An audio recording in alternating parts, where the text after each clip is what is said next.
have 3 micro markets. There's City Hall, Bugis, Marina Centre. When we planned this development, we were thinking about actually linking all 3 districts. We put a lot of attention to the pedestrian network and how it's going to link to 4 different MRT lines.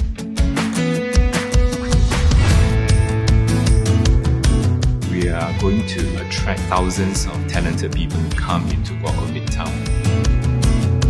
When we talk about rejuvenating a location, it is not just the physical, but it is really that influx of this new group of people. It will catalyze the transformation that's already happening in that district.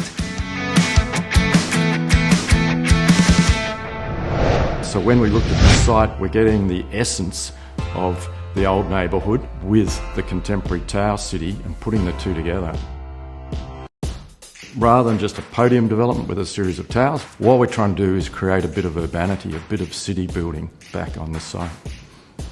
So we're getting the fine-grained human scale development coming out of that together with the towers. In fact, we've got 7 different squares and gardens. So it's broken down. So it's not a massive, it's, as we keep talking about, this sort of human scale. While they could accommodate large events, the notion is you'll feel very comfortable within them. Guoco Midtown will not be a product that is on a standstill, but it will continue to grow, evolve. You are part of a dynamic development. When we design residential property, we always think about it from the user's perspective. So one of the things that has become quite clear is that our lives are now much more integrated. So we have conceptualized and designed the residential apartments as basically for live, work or entertain at home.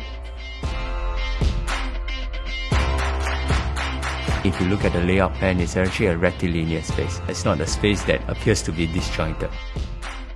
I think this clarity in terms of the layout had really happened in Midtown Bay. So you can function in the daytime as an office space.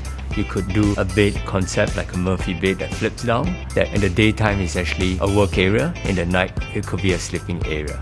And this allowed a play of activities, of functions that strangely, as I say, can work within such a small area as a home that allowed a growth of activities to happen. There's this highly activated, familiar public realm open space system that's got all this buzz and activity happening down below. Then the residential component really floats up above it, so it's elevated, so you can be removed. It's taking advantage of the great views that exist, the towers located in a way to look past and not be overlooked by the adjoining towers. We twisted the tower, orientated it to maximise the outlook. That seemed critical to us. So once you're in your own unit, you're in your own private space, but if you want to get out, it's all happening down below you in the gardens and squares in the Midtown that we've created. Midtown Hub is essentially a business and social club.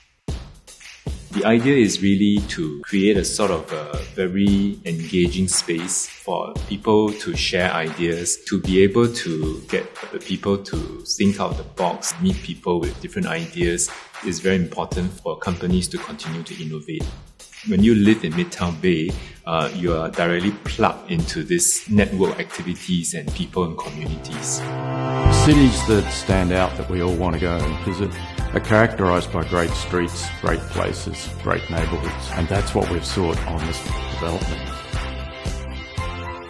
It's simple yet powerful, and there's so much things that's happening inside, and I can't wait to see the whole development complete.